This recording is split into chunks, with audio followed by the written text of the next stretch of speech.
qu'on a une culture, nous, françaises, de la punition. Et on pense que c'est normal. Pourquoi est-ce qu'on exclut un enfant de l'école ?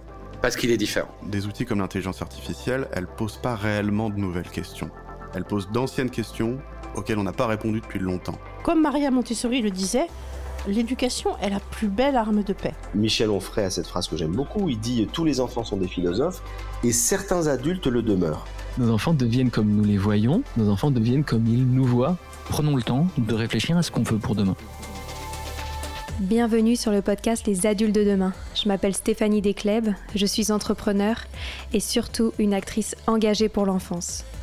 Dans ce podcast, je donne la voix à celles et ceux qui changent le monde grâce à l'éducation. Pour en savoir plus sur mes dernières actualités, rendez-vous sur le compte Insta @lesadultesdedemain ou sur mon compte perso LinkedIn. Pour retrouver un condensé des meilleurs moments du podcast, je vous laisse découvrir le livre « Offrir le meilleur aux enfants » aux éditions Hatier, que j'ai coécrit avec ma mère Sylvie Descleb, que vous entendrez beaucoup dans ce podcast. Allez, je laisse place à un nouvel épisode. Repenser l'urbanisme de nos villes pour qu'il s'adapte aux besoins des enfants et des parents est un enjeu qui me passionne évidemment. Pour explorer les différents aspects d'une ville plus durable et inclusive pour toutes les familles, en repensant notamment les espaces de jeu et les aires de jeu que l'on connaît si bien, j'ai le plaisir d'accueillir à mon micro Adriane van der Wilk, cofondatrice des Enfants dehors, une initiative qui imagine des villes où les enfants et le vivant occupent une place centrale. Le premier site à voir le jour a été celui de Montpellier, un espace renaturé centré sur les enfants et qui répond également aux besoins des adultes. Je ne vous en dis pas plus et je laisse place maintenant à l'épisode. Bonjour Adriane. Bonjour Stéphanie. Comment ça va ? Ça va bien, merci, et toi ? Je suis hyper contente de te recevoir aujourd'hui. On avait échangé ensemble, je pense qu'il y a un an et demi, et donc je rêvais de parler de ton engagement et de ton projet, et c'est donc chose faite aujourd'hui. Pour te présenter brièvement, tu te passionnes pour une ville plus inclusive et écologique, notamment en adaptant les espaces urbains à la hauteur des enfants. Cet intérêt, il est né chez toi en partie de tes années passées aux Pays-Bas, où tu as découvert qu'il pouvait exister en ville des jardins ludiques dédiés aux enfants conçus pour renouer avec la nature et offrir des solutions de proximité aux familles. On les envie bien. En France, en effet, la situation est bien différente. Les enfants sont de plus en plus absents des espaces urbains. On en entend en effet de plus en plus parler. Par exemple, il y a 40 ans, un enfant passait chaque jour entre 5 et 6 heures sans la supervision des adultes dehors, alors qu'aujourd'hui, cette durée est réduite à seulement 3 minutes. Pourquoi les enfants occupent-ils si peu les espaces publics de la ville en France ? Eh bien, écoute Stéphanie, il y a une raison simple et en même temps très complexe qui s'appelle la voiture. Voilà, donc nos villes, ce sont aujourd'hui des espaces qui sont déjà pensés et qui sont occupés dans leur grande majorité par un usage unique qui est celui de la mobilité en voiture. Donc on a finalement des villes qui sont pensées autour de cet usage un peu central, et tous les autres usages sont relégués aux périphéries. Donc dans une rue classique, tu auras une grande partie de la rue qui est occupée par la route, et puis un tout petit espace qui est pensé pour le reste des usages, c'est-à-dire le vélo, les enfants qui marchent, les familles qui marchent avec elles, et donc on a des tout petits trottoirs. Et puis la voiture, finalement c'est le lion dans la savane. Donc est-ce qu'on est capable de laisser nos enfants sortir seuls dans un environnement qui est ultra dangereux ? Moi, par exemple, je peux pas. Donc voilà. Et puis il y a tout un tas d'autres choses aussi. Pourquoi nos enfants sont pas dans l'espace public ? On a peur de la voiture, mais on a aussi peur des inconnus. On a peur de la saleté. Nos villes sont sales. Voilà. Est-ce qu'on est capable aujourd'hui de dire à notre enfant joue et touche tout ce qui t'entoure, sois libre de toucher le sol avec tes mains ? Non. Voilà, nos villes, nos rues sont remplies de déjections canines, de mégots, etc. Et ça nous empêche finalement, nous parents, de laisser nos enfants interagir avec leur environnement parce que leur environnement est extrêmement hostile. Donc ça, c'est la raison principale. Il faut dire aussi que nos espaces verts accessibles, ils sont pas si nombreux que ça. Souvent, on habite loin d'un espace vert où justement on pourrait laisser nos enfants jouer librement. On habite dans des villes de plus en plus denses qui sont qui nous isolent les uns des autres et du vivant. Et puis, y a les sujets qu'on connaît bien, le rapport des enfants aux écrans, parce que nos vies sont de plus en plus compliquées à nous parents. Hein.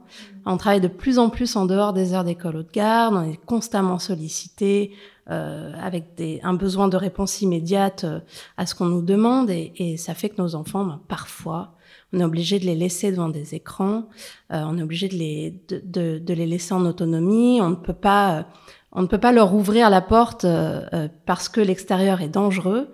Donc qu'est-ce qu'on fait? On allume la télé, on allume la tablette. Voilà. Et puis il faut dire aussi qu'on a un modèle culturel particulier en France qui n'est peut-être pas celui des pays du Nord qu'on prend souvent en exemple, tout simplement parce que, et je pense qu'on va en parler maintenant, on n'a pas pensé nos villes de la même façon. On sait maintenant que ce sujet t'intéresse beaucoup, hein, puisque tu en as fait le cœur de ta vie professionnelle. Pourquoi est-ce que, selon toi, repenser les villes à hauteur d'enfant viendrait résoudre de nombreux problèmes qu'il existe aujourd'hui autour de la famille, la parentalité et de l'enfance? Alors moi, j'ai tendance à dire l'environnement, c'est ce qu'il y a de plus important. Hein.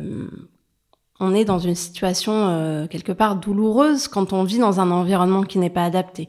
On est en adaptation constante et on a du mal à répondre à nos besoins. Et quels sont les besoins des familles aujourd'hui? Moi, je pense pas l'enfant hors de sa famille, en fait. Déjà, pour commencer, on parle beaucoup des villes à hauteur d'enfant. Pour moi, une ville à hauteur d'enfant, c'est une ville qui est inclusive des familles. Voilà. L'enfant, c'est pas un isolat social, il vit dans un écosystème familial. Si on pense l'enfant sans son écosystème familial, on ampute une partie de l'expérience de l'enfant. Et donc, voilà, ce qui manque pour nos vies de famille, ce sont des environnements qui nous permettent de vivre la ville, non pas d'une manière orientée uniquement vers la consommation ou les services comme l'école, la crèche, etc., mais aussi d'une façon émancipatrice. Comment est-ce qu'on occupe l'espace autour de nous, hors de la zone privée?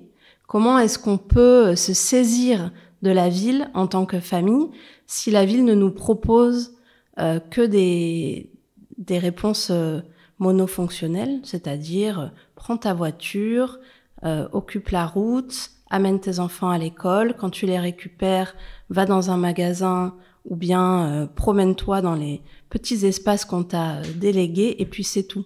Je pense que nos vies sont plus complexes que ça, plus intéressantes aussi. Et je pense qu'il y a tout un tas de villes aujourd'hui qui commencent à prendre la mesure de l'expérience des familles.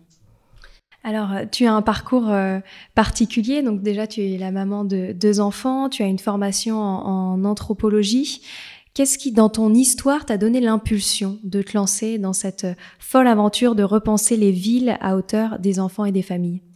Bon, alors moi, déjà, je suis une féministe de carrière, mais aussi de conviction. Ma maman était médecin et j'ai passé tous mes mercredis au planning familial enfant. Donc, je pense que ça m'a donné une vision particulière de la vie, une envie de m'engager pour les droits des femmes. Donc j'ai travaillé plusieurs années sur des questions de genre, etc. Et puis j'ai eu mon premier enfant.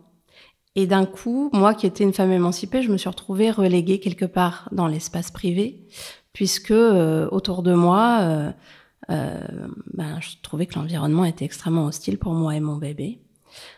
J'ai d'abord vécu aux Pays-Bas où je trouvais dans chaque quartier des cafés des enfants avec une zone de jeu extérieure, où je pouvais poser mon bébé au sol, boire un café avec d'autres mamans, laisser mon bambin circuler librement, toucher, jouer librement dans tous les espaces que je rencontrais. Et de retour en France, je me suis retrouvée chez moi, seule, avec un seul café poussette dans ma ville, et des rues et des trottoirs extrêmement difficiles. En plus, je vis dans le sud de la France, donc avec une période de canicule extrêmement éprouvante qui m'empêchait de sortir. Et avec mon mari et mon frère, pendant mon congé maternité de mon deuxième enfant, on s'est un petit peu creusé la tête et on s'est dit, écoute, c'est pas possible en fait que les villes françaises aient tellement de retard par rapport aux villes néerlandaises. Il faut qu'on puisse agir sur sur la totalité de l'expérience des familles en ville. Comment est-ce qu'on fait ça? Et donc, comme moi je suis anthropologue, Nicolas, mon mari, est géographe de formation, donc obsédé par la circulation en ville, les mobilités, et Marc, mon frère, est urbaniste, on a mis nos cerveaux en commun et puis on a fondé les Enfants dehors. Nous allons y revenir justement, les Enfants dehors, pour illustrer cette initiative que j'admire énormément. Il y a déjà un premier lieu à Montpellier. Il s'agit de la première aire de jeux naturels en France dans l'espace public. Alors ce lieu est adapté aux différentes tranches d'âge, avec notamment une cuisine à bout, Mud Kitchen, qu'on aime beaucoup, un jardin sensoriel, un potager, un terrain d'aventure, et de bricolage do-it-yourself, etc. Et en effet, ce qui est intéressant dans cette initiative, c'est qu'il est également pensé pour les adultes, avec la présence d'un café pour que petits et grands puissent tous en profiter ensemble. Alors comment est-ce que vous avez conçu ce projet extraordinaire ? Alors voilà, donc nous on a observé d'abord ce qui se faisait dans les pays du Nord. On a regardé, en fait c'est quoi une ville à hauteur d'enfant ? C'est quoi une ville qui accueille des familles ? Comment ça diffère de la ville qu'on connaît en France ? C'est une ville où les opportunités de jouer sont multiples. Déjà, c'est une ville aussi où l'enfant et sa famille peuvent circuler de manière non dangereuse aussi. Et enfin, c'est une ville où la voix de l'enfant est prise en compte dans les aménagements. Donc voilà, la mobilité, le jeu et la participation des enfants, ce sont les 3 piliers de la ville à hauteur d'enfant, à mon sens. Donc concrètement, qu'est-ce que ça veut dire ? Ça veut dire que j'habite dans un quartier, je me retrouve dans l'espace public, donc je sors de ma maison. Qu'est-ce que je trouve ? Je trouve des espaces verts partout. Là où en France, on mettrait un rond-point, on trouve à la place une rue réduite avec un espace vert gagné sur l'espace. On trouve des opportunités de jeu partout. Ça veut dire que sur chaque trottoir, on aura par exemple une marelle, un parcours, des stepping stones, une balançoire dans un platane, là où nous, on aurait mis une place de parking, par exemple. Donc ça rend déjà la ville beaucoup plus sympa, beaucoup plus joyeuse, on a des surprises au quotidien et les enfants peuvent jouer dans la totalité de l'espace public. Et enfin, on trouve des espaces qui accueillent à la fois les besoins des grands et des petits. Ça veut dire que moi, par exemple, je suis freelance, je travaille de chez moi. Au lieu de travailler de chez moi toute seule avec mon bébé ou mon bambin, je sors, je ne déchire pas ma vie en deux en mettant mon enfant dans un espace de garde et moi dans un coworking. Je sors, je vais dans un café des enfants, j'ouvre mon ordi, il y a tout un tas de mamans et de papas qui travaillent depuis cet endroit-là et les enfants jouent ensemble. Et en fait, là où nous, les Français, on lutte avec nos problématiques individuelles, les Néerlandais ont introduit du collectif. Et c'est un collectif qui est très flexible, c'est-à-dire qui est adapté à nos vies. C'est pas un cowork qu'il faut réserver en avance, non. C'est un café. Dans chaque quartier, il y en a 1, 2, 3, 4, des espaces récupérés qui nous auraient semblé complètement superflus. Les Néerlandais, qui ont un tout petit pays, les récupèrent et en font des espaces vivants, joyeux, collectifs et simples aussi. Il y a ça qui nous a inspirés. Donc voilà comment est né le premier lieu. On s'est inspiré de ces bonnes pratiques. Ensuite, il a fallu le monter. Et ça, c'était compliqué. Tu veux nous en dire un peu plus ? Oui, parce que justement, il fallait un petit peu de créativité foncière et réglementaire. Et ça nous a pris 3 ans. Quelle aventure. Donc, on est tout de suite allé solliciter une collectivité. Donc là, celle où on résidait à Montpellier. On est allé voir l'équipe municipale et on les a emmenés aux Pays-Bas. On leur a dit, venez voir ce qu'on peut faire avec des espaces délaissés. Et donc, bien sûr, une fois qu'on a vu, on n'en revient pas. On se dit, mais il faut le faire. Donc voilà, c'est ce qu'on fait avec les villes qu'on veut persuader. On les emmène voir. Et ensuite, il a fallu trouver un espace qui soit un délaissé de ville, c'est-à-dire un espace qui soit peu utilisé ou mal utilisé et dont on puisse prendre possession pour en faire un hub familial comme celui qu'on a fait. Ça a pris du temps aussi, puis il a fallu qu'on soit mis en concurrence bien sûr avec d'autres acteurs, c'est réglementaire, et ensuite il a fallu travailler sur sur la dimension de l'aire de jeu écologique. C'était une première. Donc, on a passé quand même beaucoup de temps en phase de recherche et développement, comme beaucoup de start-up à impact. Le premier est souvent le plus difficile à faire. Voilà. Tu t'en as parlé, il y a un enjeu dans votre projet autour des aires de jeu. On connaît bien le format type et standard des aires de jeu aujourd'hui en France qui ont des limites. Pourquoi est-ce que les aires de jeu que l'on connaît aujourd'hui en France ont pris cette forme et comment est-ce que vous avez réussi à en donner une forme complètement différente ?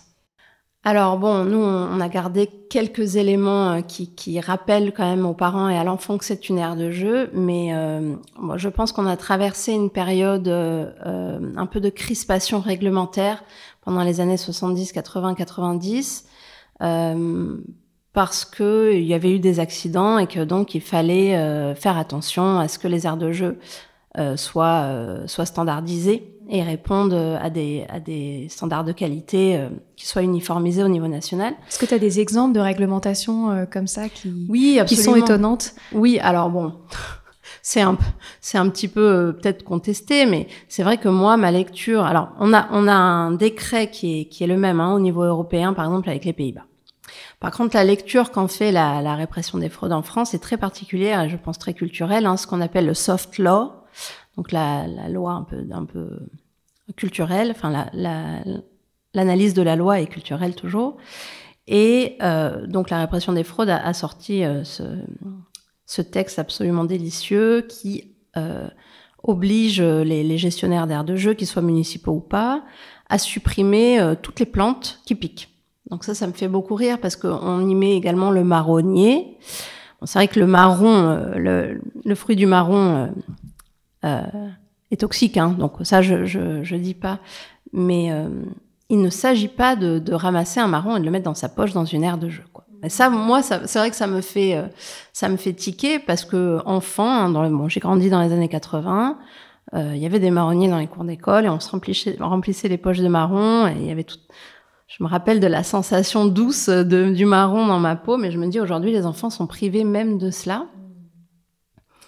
Les orties, c'est pareil, il faut les enlever, je comprends, mais du coup, comment est-ce que tu apprends à reconnaître une ortie et le fait que ça pique, mais que ça peut aussi être bénéfique, si le seul endroit où on t'autorise à jouer est complètement vide de vivant? Et ça, je pense que c'est une forme de ségrégation de l'enfant et son rapport au vivant qui a un impact phénoménal. Et je pense qu'il faut l'interroger, il faut le bousculer. Il faut bousculer les législateurs sur ces questions. Donc ça, c'est aussi un projet, une ambition que l'on a. Et si on en revient sur la forme des aires de jeu telles qu'on les connaît aujourd'hui, vous avez notamment aussi beaucoup réfléchi, donc tu l'as dit, au rapport au vivant, qui est, moi j'en suis également persuadée, essentiel pour les enfants, mais aussi dans leur manière de jouer. Vous avez pensé à des nouvelles manières de jouer dans ces aires de jeu? Oui, alors nous, on a pensé à des choses, et puis les enfants ensuite sont arrivés et ils ont tout détricoté. Mais oui, en fait, on n'a pas réinventé la roue, on a observé ce qui avait été fait dans les pays du Nord. Et il y a cette présence des 4 éléments. Donc voilà, le feu en France c'est compliqué, mais en tout cas, il y a la présence de l'eau, de la terre, des arbres, des feuilles. Et nous, on a voulu penser des espaces multi-âges déjà, pour le bien-être des familles, parce que quand on a une fratrie, c'est compliqué de se dire, tiens, le petit d'un côté, le grand est de l'autre, qui je vais privilégier, qui je vais laisser un peu tout seul, c'est souvent le grand. Donc déjà, on a pensé des espaces multi-âges, on a pensé des espaces qui sont enrichis avec du matériel, ce qui permet déjà de supprimer tout un tas d'inégalités sociales. Tout le monde ne vient pas avec son seau et sa pelle à l'aire de jeu. On a pensé des espaces de repos et de repli, parce qu'il y a quand même 25% du temps passé dans une aire de jeu qui est du temps de repos pour les enfants et d'observation. On a pensé des espaces riches de matériaux naturels, qu'on appelle les loose parts. Ça peut être des branches, ça peut être des coquillages, ça peut être des tronçons de bois, ça peut être de la paille. À Montpellier, on a mis une meule de foin qui est toujours là et qui est extrêmement versatile. Du coup, les enfants s'en servent comme promontoire, comme château, comme tunnel, et ils s'en servent aussi pour pailler le site. Et du coup, il y a des champignons partout, parce que le site est paillé. Et puis, il y a de l'eau. Et ça, l'eau, pour nous, c'était très important. Et ça a été aussi un gros questionnement avec notre partenaire à la ville. Parce que nous, on vit dans un environnement qui est quand même pauvre en eau, hein, Montpellier, comme beaucoup de villes dans le sud. Et pour nous, il était important que les enfants puissent jouer avec l'eau. Et donc, il y a tout un tas de biais qu'on a dû comme ça démonter avec tout un tas de partenaires. Et on a démontré que les fontaines, par exemple, consommaient plus d'eau que la pompe à eau qu'on allait installer, puisque voilà, et l'eau est récupérée dans sa totalité pour ensuite alimenter les jardins. Donc, ça permet de déverrouiller un peu ces inquiétudes qu'on a autour de l'eau. Et la pompe à eau avec les rigoles en bois creusé, c'est le hub de l'espace Les Enfants Dehors. Comme ça l'est d'ailleurs aux Pays-Bas, hein. Les enfants peuvent jouer jusqu'à 2, 3, 4 heures d'affilée. Les parents n'en reviennent pas. Du moment qu'il y a de l'eau, qu'il y a des cabanes à construire, qu'il y a du sable pour les plus petits, qu'il y a des loose parts, les enfants jouent des heures durant, les uns avec les autres sans se connaître particulièrement avant, et les parents ne savent même plus quoi faire en fait pour partir. Et ça, c'est étonnant. Donc, on ne retrouve plus les grands modules comme on peut voir de manière classique dans les aires de jeu, réfléchis de manière hyper ingénieuse. Et en effet, on a l'impression que les enfants en font vite le tour. On ne retrouve pas ce genre d'éléments. Alors, nous, on a mis une butte parce que le relief crée tout un tas d'opportunités de jeu également.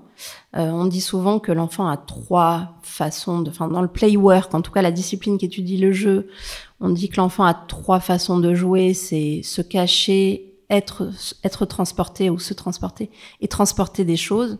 Et donc ça, ce sont les piliers originels. De là diffusent tout un tas de jeux différents. Donc on a voulu introduire du relief avec un tunnel et un toboggan. Hein. Je te le disais, il y a quand même un élément qui rappelle au public que c'est une aire de jeu. Mais le toboggan lui-même n'était pas nécessaire puisque les enfants descendent de la butte avec tout un tas de choses. Et pas forcément le toboggan, des véhicules, des luges qu'on a mis à dispo aussi, des petites luges classiques, ceux qui trouvent de la paille, enfin tout un tas de choses. Ça marche très bien, même sans le toboggan. Et on peut revenir notamment sur l'un des enjeux, un des aires de jeu aujourd'hui en France plutôt classiques, c'est que j'ai l'impression qu'en termes de taille, elles sont assez petites, contrairement à ce que vous avez fait, qui est quand même bien plus ambitieux dans sa forme. Oui, alors nous, l'aire de jeu, c'est un objet social qui nous intéresse beaucoup, puisque, comme je te le disais, c'est le seul endroit où on a le droit de jouer. Alors que le droit des enfants à jouer est quand même inscrit dans la Déclaration des droits de l'enfant, hein, depuis 1959, il me semble.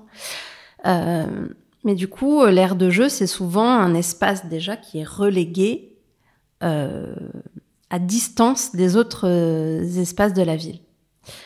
Donc c'est vraiment la manifestation quelque part physique, matérielle de la ségrégation des enfants dans la société. On pense l'aire de jeu en dernier, souvent, dans une opération d'aménagement. On voit des choses assez incroyables, comme une aire de jeu de l'autre côté d'une route par rapport à un ensemble d'immeubles, etc., où les enfants résideraient. Donc déjà, on crée un obstacle dangereux.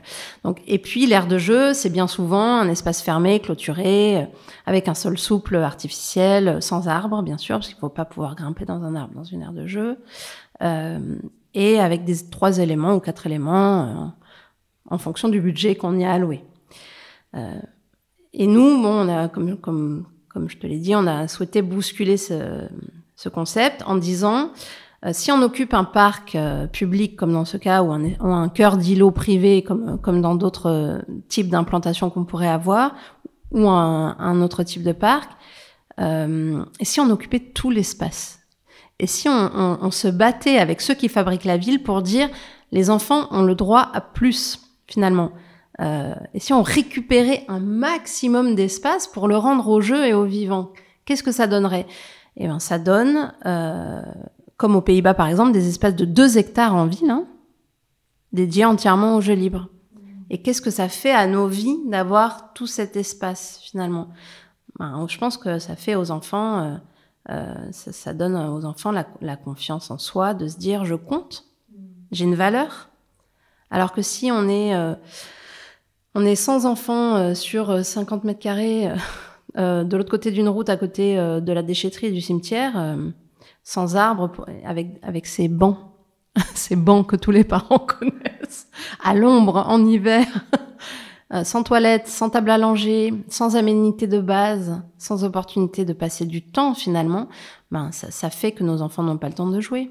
En fait, le temps de jeu des enfants, il est relégué encore une fois à la périphérie.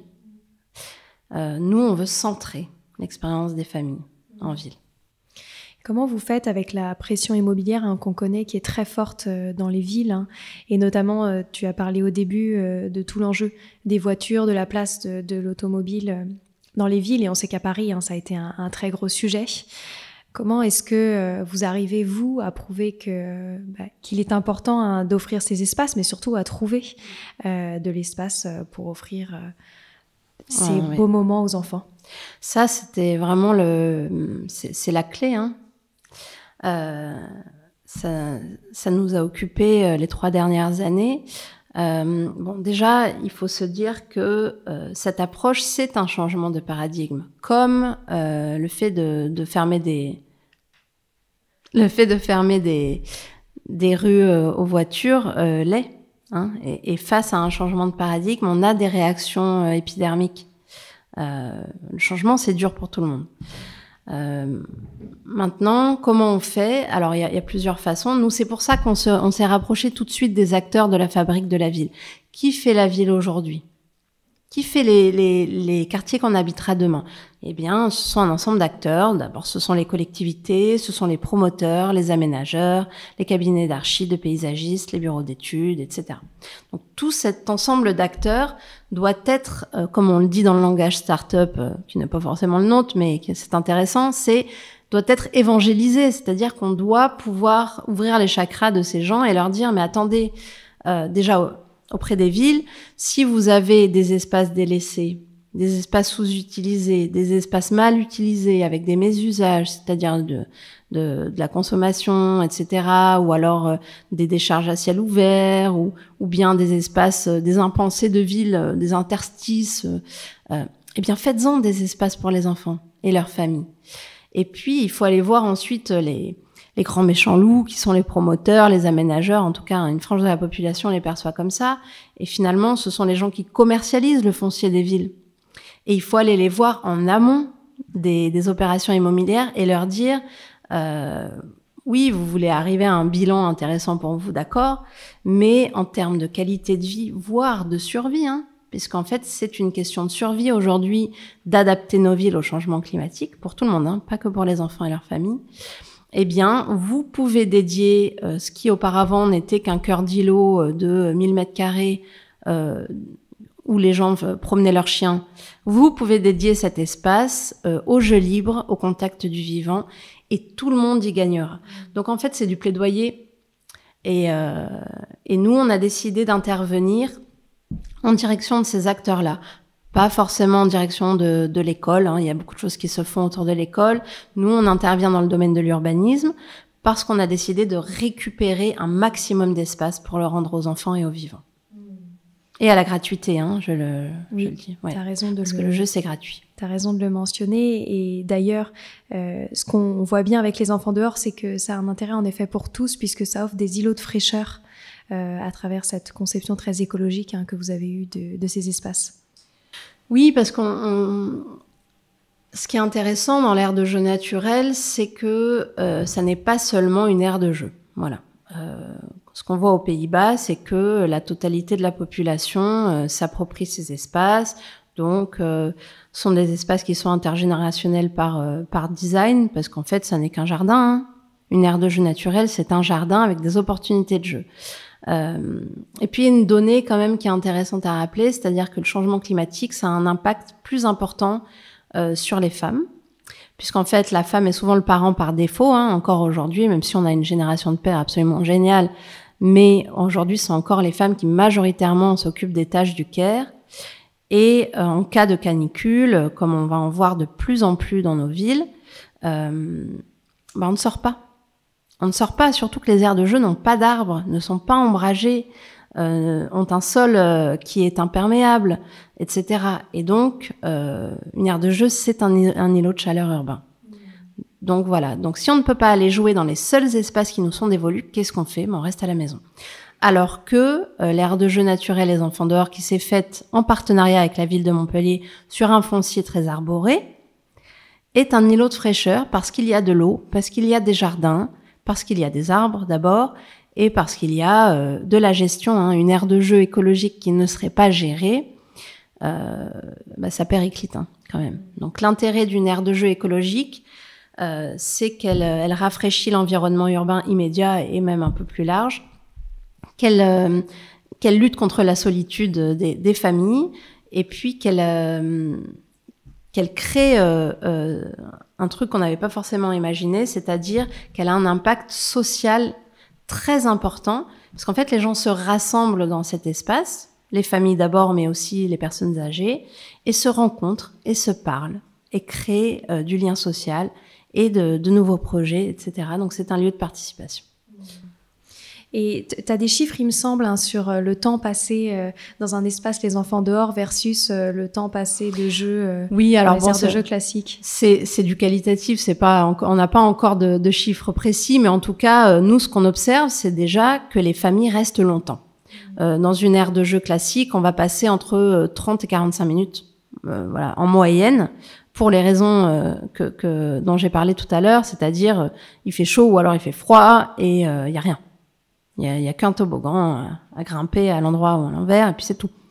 Alors que dans un lieu où on trouve des aménités de base, encore une fois, ça n'est pas forcément un café, ça peut être aussi, comme le font les Néerlandais, une petite maisonnette en bois avec une machine à café et 2-3 jouets. Hein.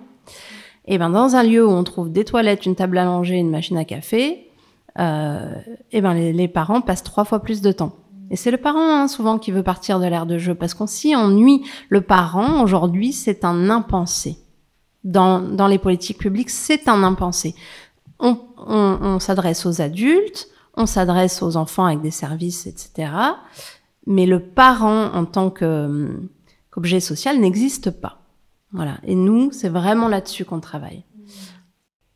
J'aimerais maintenant qu'on parle de la ville, donc à hauteur d'enfants, à hauteur de famille, comme tu l'as dit, et de notamment cette solution qu'elle représente pour devenir des villes plus inclusives. En quoi est-ce que ces espaces, mais surtout cette manière de repenser l'urbanisme, permet de contribuer, selon toi, à renouer des liens entre les générations ? Oui, comme je te disais, une ville où chacun peut circuler, déjà, ça change beaucoup de choses. J'ai envie de te parler de ce que j'avais vu à Amsterdam, qui m'avait beaucoup surprise. C'est la présence des personnes âgées et des personnes à mobilité réduite dans l'espace public.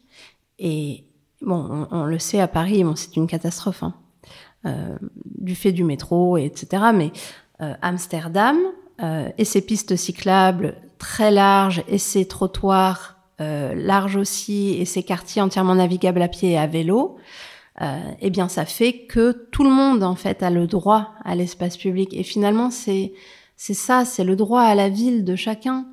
Là, qui a droit à la ville? C'est la voiture. Et pourtant nous payons tous pour les routes. Tout un chacun paye pour la route.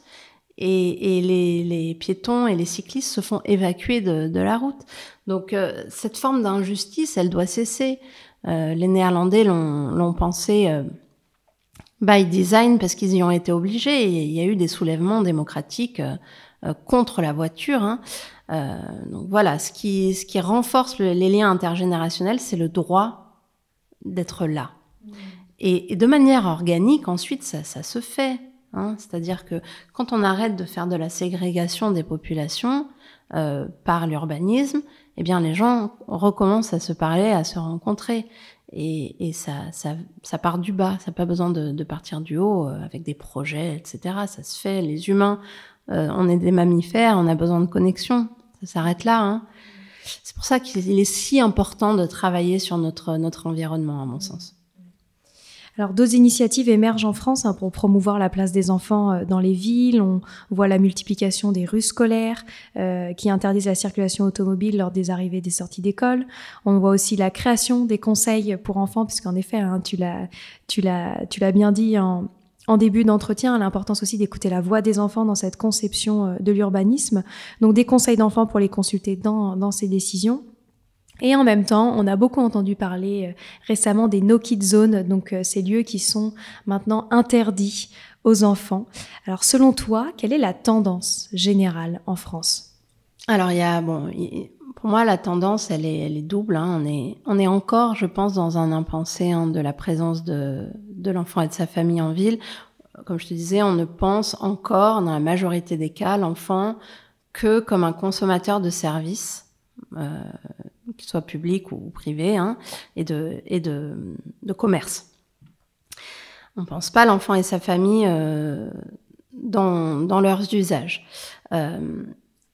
Voilà. Ensuite, il y a quand même tout un tas, tu le disais, d'initiatives qui émergent, notamment suite au Covid. Je pense qu'il a accéléré beaucoup de changements sociétaux. Il y a des villes qui se sont saisies du sujet. Je pense par exemple à Montpellier, à Lyon, à Rennes, qui sont des villes engagées, qui sont vraiment visionnaires, avec des élus qui voient loin, et puis qui n'ont pas peur de faire des choix radicaux. C'est ça, c'est la volonté politique qui change les choses. Et donc on voit émerger ces rues aux écoles, ces rues aux enfants, qui sont des initiatives plutôt associatives. On voit émerger les conseils municipaux. D'ailleurs, mon fils se présente au conseil municipal de notre village. On voit émerger aussi une tendance qui est un peu qui touche l'école. Je pense que tu as dû en parler précédemment dans ton podcast. Donc les cours végétalisés, mais aussi les cours qui ouvrent le week-end.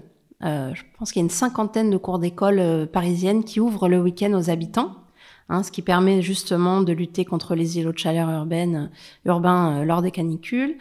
On voit émerger une tendance autour de l'école à l'extérieur, des forest schools aussi, et puis on voit émerger aussi dans l'espace public ce qu'on appelle les terrains d'aventure. Donc il y a de nombreux acteurs qui travaillent sur ces questions. Donc ce sont des espaces de jeux libres et de construction autonomes, issus de l'éducation populaire. Et donc tout ça, c'est ce qu'on appelle les méga trends, les grandes tendances. Donc nous, avec les enfants dehors, on se situe en fait dans ces grandes tendances. Et nous, ce qui nous intéresse, c'est vraiment l'espace public et l'accès des enfants aux jeux dans la totalité de l'espace public, mais aussi les intersections avec le droit à la ville des femmes et des enfants et le droit au vivant. Donc on dit souvent, Francesco Tonucci qui a théorisé la ville à hauteur d'enfant, qui est un pédagogue italien absolument passionnant, l'a théorisé. Une ville qui est bonne pour les enfants est bonne pour tous. Et puis nous, on dit une ville qui est bonne pour les enfants est bonne pour tous et pour le vivant. Voilà. C'est très intéressant. Ouais, j'adore. Alors, à quand le prochain lieu, les enfants dehors ? Alors, tu sais, nous, on crée des lieux, mais on travaille aussi avec les villes et tout un tas d'autres acteurs à créer des aires de jeu naturelles. Donc, notre objectif, c'est que toutes les aires de jeu se transforment en aires de jeu naturelles. Et on travaille aussi sur les futurs quartiers inclusifs. Alors, le prochain lieu, il y a un lieu en région parisienne qui se profile. On est également dans un concours d'urbanisme, dans un lieu d'exception à Paris. Donc, on verra ce qui sort. Et puis voilà. C'est déjà pas beaucoup. Magnifique. Et merci pour tout ça. Je suis certaine que tous les auditeurs sont plus qu'emballés par cette initiative et bien tristes pour ceux qui n'habitent pas à Montpellier de ne pas pouvoir en profiter pleinement. Alors, tu connais la formule du podcast. Je finis toujours avec cette dernière phrase. Qu'est-ce que tu souhaiterais aux enfants d'aujourd'hui, les futurs adultes de demain ? Je souhaiterais la liberté. Très bien. Et merci beaucoup, Adriane. Merci, Stéphanie.